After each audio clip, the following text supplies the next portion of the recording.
Welcome to the Secrets of College Planning. I'm your host, Anthony Uva, and today we're going to get some insight into leadership development at the college level. My guest today is the acting director of the NCAA Leadership Development, and her name is DeeDee Merritt. Welcome to the show. Thank you. Thank you. Happy to be here. So usually I start my guests where they went to college. So where'd you go to school?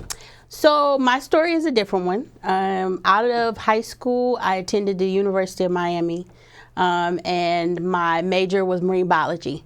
I thought that I was going to be the female Jacques Cousteau.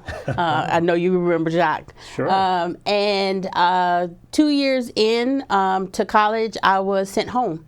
It was a little bit much for me to be away from home, and I wasn't going to classes and staying up on my studies as I should have. And so I was dismissed. I was sent home for bad grades, and ended up building my grades up back over the summer. But my family thought that I would do better being a little bit closer to home, considering that I had been all the way in Miami, away from my family, which was in Milwaukee, Wisconsin. Wow. And so I attended school for a year at a college not too far from home, University of Wisconsin, Whitewater. And then I became pregnant with my daughter. And motherhood took over, and I stepped in and decided that, I needed to step away from my studies. But I never lost that desire to go back to school. It was always in my head. And my plan was that when I felt as though my daughter was old enough to understand that I would need to be away from home a little bit more and more occupied, that I would go back to school. And so I did that when she went off to high school. And we ended up studying together, and that was our thing. And so I ended up graduating with my bachelor's degree from the University of Phoenix, but then went straight into my master's at Cardinal Stritch University, which is a Division III school in Milwaukee, and graduated with my MBA. Wow, fantastic. Yes. Well, congratulations on all of that. Thank you. So how does one go from graduating college then, many years to get there, right? Yes. To the acting director for leadership development at the NCAA. What kind of path did you take? Oh, gosh, it was a long one. So I was working for the state of Wisconsin, actually serving veterans. I was working at the Department of Veterans Affairs for several years, and had befriended a woman in my department, and she ended up transferring to the University of Wisconsin-Milwaukee. And probably about 6 months in, I got a call from her, and she said, "Hey, DeeDee, we have a job opening here in athletics, and I know how much you like sports." So full disclosure, I've never played any sport. I'm not coordinated enough to play sports. I tried out for track when I was in high school, and the gym coach sent me home and said, "Stick to your schoolwork. That'll work better for you." But I've always loved sports. I grew up in a home where my mother exposed me to a lot of different sports. We would watch Wimbledon, baseball, football. So I just have a love and appreciation of sport. And my friend, my coworker, knew that, and so she asked, "Are you interested in this job?" And the job was a secretary, Anthony. And so I was like, absolutely. So I ended up applying for the job. I landed the position, and I ended up working as a secretary for men's and women's basketball. And I think probably 3 months into it, I knew that this was my niche. This was where I wanted to be. I had the opportunity to work, to support young people, which is a passion of mine, to at the end of a long day, to be able to go and watch a soccer match, or a men's basketball game, or swim meet, was just something that was just so fun and fascinating to me. And so I just ended up just loving the position. And I wound up with a boss about 2 years later, who was the CFO of our athletic department. And he called me in his office one day, and he said, "I see so much more for you than just being a secretary." And during that time, I had not yet returned back to school to get my bachelor's degree. Wow. And so he said, I think that you should think about going back to school, because there's so much more that you can do here in athletics here at UWM. You can make a big impact. So he talked me into going back to school. And so I ended up going back to school. And while I was in my master's program, I was able to kind of design my own sort of internal internship. I gained experience in development. I gained experience in HR. I gained experience in everything you can think of besides the actual business functions of paying bills and compliance. Wow. And so when I graduated with my MBA, I was promoted. And I was promoted to assistant athletic director. And I was asked to work on building up a student athlete development program because I had, over the years, developed such a close relationship with our student athletes when they would come into the program. And that, in trying to find out resources and programs available, that's what connected me with leadership development at the NCAA. Wow. And I just found that it was a great place for me. It was one of those places where I could not only enrich myself, but I could get the knowledge, the resources, the programming to enrich the lives of the student athletes that I served at Milwaukee. And it quickly became just a highlight for me to just be able to attend their programs. And I became a big fan and ended up actually going out and conducting some of their programs on the road for them. And then about 3 years ago, in 2016, the then director of leadership development pulled me aside and had a conversation with me and said, you know what, we're about to have an opening here in leadership development. Would you be interested in applying? And I said to him, well, remember the conversation we had 6 months ago at another program, and I told you that this would be my dream job. So absolutely, I would love to apply. And so I applied and, you know, fought and clawed through a nationwide search and was hired as the associate director. And had the great opportunity to work underneath him and learn about how to create impactful, transformational learning experiences for student athletes and coaches and administrators at the national level. And then upon his transition out of the NCAA last fall, I was asked to step up to the plate and serve as acting director. And so I'm just having a ball right now. Fantastic. Yeah. So now let's get into the leadership development of the NCAA. Yes. What does it actually do? So leadership development is the education and training arm of the national office. We serve the membership in two ways with a student athlete focus. The first way is by direct foundational programming that targets the student athlete directly. We have programs such as Career and Sports Forum, which gives them an exposure, an introduction into careers within college athletics.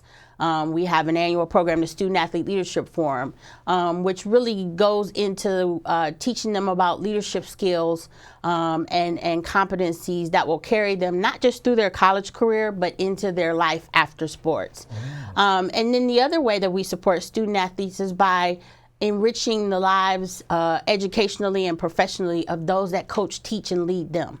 So we have programs for our coaches, our administrators that help them to gain the skills necessary to continue to advance their careers, as well as to equip them with programs and services and resources to be able to directly impact the lives of the student athletes that they work with on a daily basis. So now, as a student athlete that goes to an NCAA school, are there classes that they take on this? Is that what happens, or do they come to the NCAA and all these students show up and you do classes there? Yes and yes. Okay. So for leadership development, we have 13 signature programs.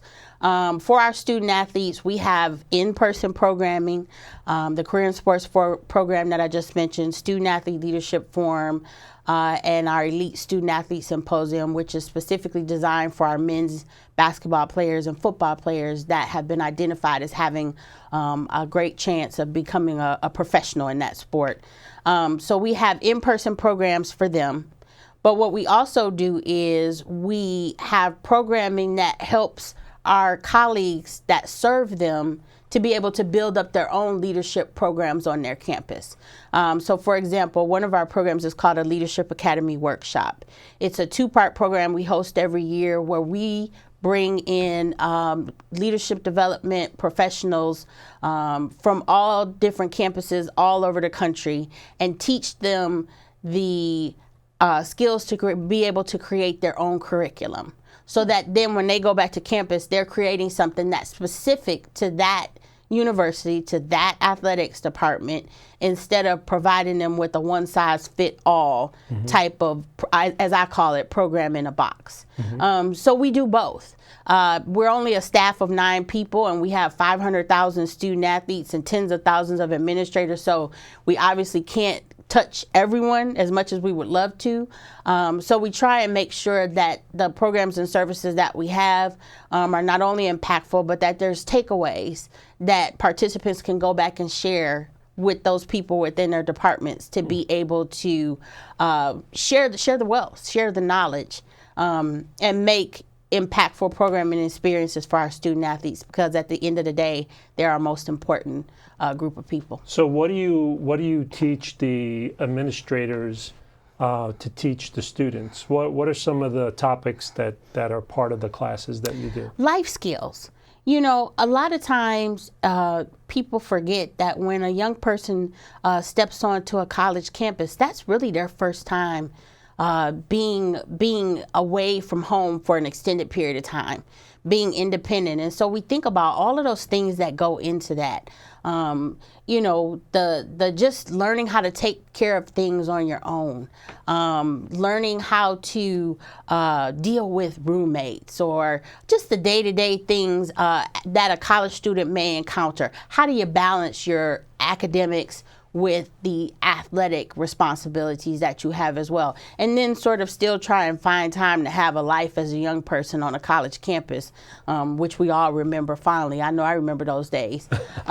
So teaching them about how to have a great experience while they're in school, but even more importantly, so what's next after that? You know, a lot of times with student athletes, because they're so busy, they don't really get the opportunity to connect and integrate themselves into campus the way that a non-student athlete would. So at the end of 4 years of playing a sport, some student athletes are just kind of lost as to what is next. And then it's also a lot of times that identity foreclosure, because they've been student athletes for all of their lives and that's all they know. So then teaching them how to take those skills that made them great student athletes, that made them great teammates, and translate that into making them great community people, making them great teammates on another team, which is at their job, making them champions in life. You know, so taking that champion in sport and transferring it over into champions in life. So just getting them to understand the connections a lot of times is one of the most important things. So when you are a student athlete, you are really good at taking direction. It's called coaching over here. So getting them to understand that there's coaching in real life as well. You're going to go out and you're going to work with people. Most times you're going to have a boss, you know, so how do you take this coaching over here and how you adapt it to that and adapt it to your life over here as a person who is a productive citizen working a job. So just getting them to see the connections between the transferable skills so that they understand that all the wonderful things that made them that great student athlete here are the same things that are going to carry them through life and make them a wonderful and productive member of our society. So now, do you do this at all the levels, Division 1, 2, and 3? Yes. You do? Yes. And is there any differences, or basically the same stuff for everybody? So there's some differences in thinking about how to structure programs, which is why we try and have it where administrators learn how to make programs so that they can create customized experiences on their campuses. Because as you know, Division I athletes, those sports, most of them do receive some sort of scholarship. Division II is a little bit of a scholarship. Division III is no scholarship. So there's different structures in place as to how practice time and is there time for outside activities like jobs or other pieces. So there's a little bit of a difference in the structure as far as relating to the student athlete themselves and how to incorporate those pieces. But the overall life skills and life messaging is really the same.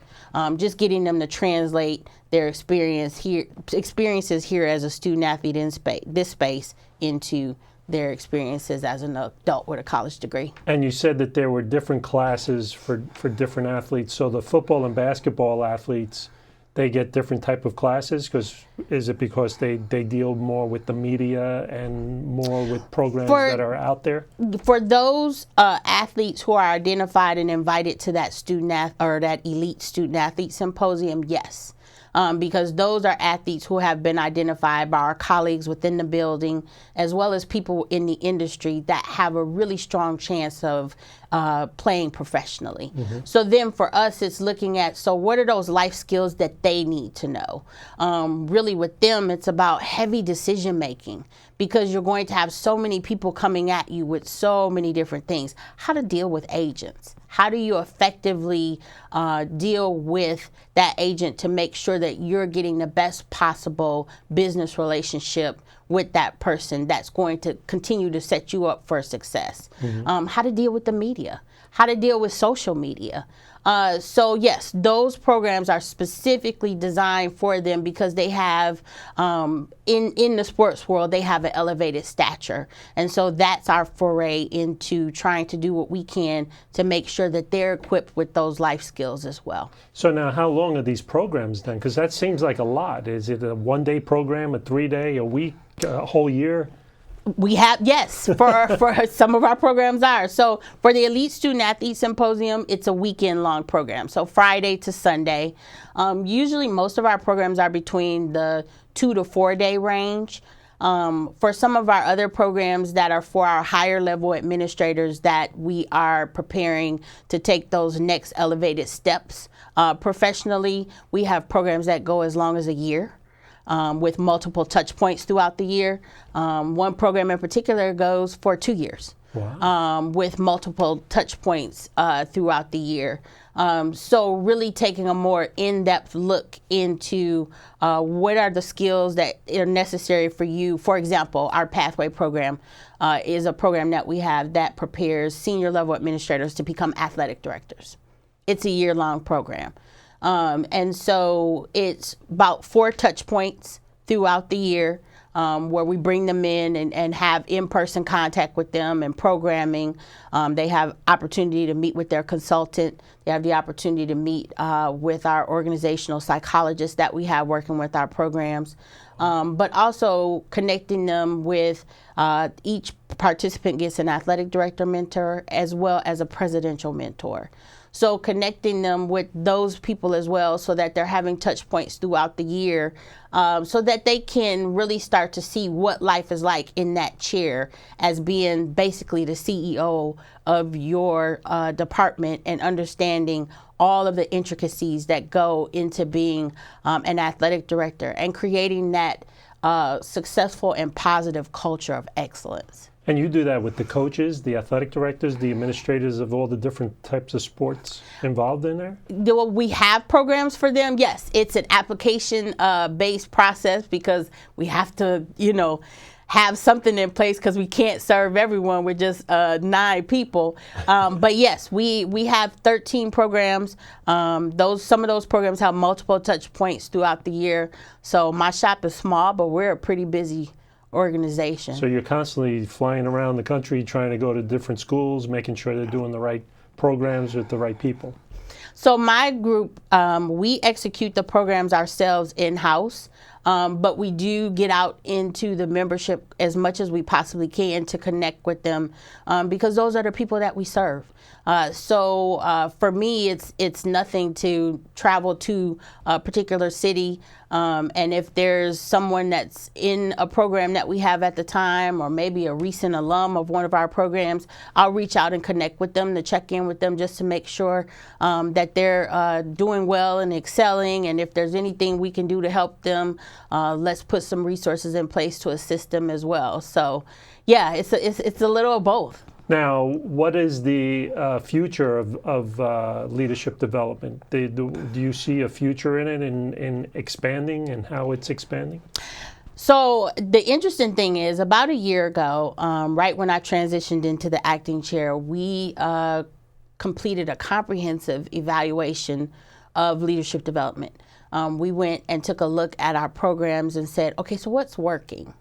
And is it working? Is it working well? Is it promoting that culture of excellence? Are participants walking away feeling prepared for their next steps? Are they feeling as though they can excel where they are right now?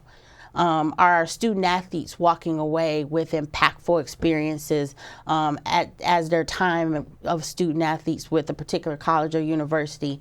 And so that gave us the opportunity to look at all of our programs and say, what's working, what's not working as well, and what's not working at all.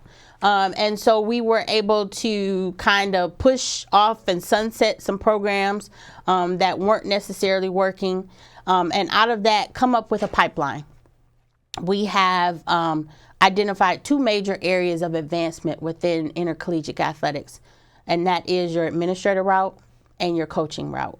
And so what we've done is create a pipeline of programming to where anyone in the college athletic space at any given time can jump in and find programs and services that will be able to help them right where they are and help them continue to advance forward.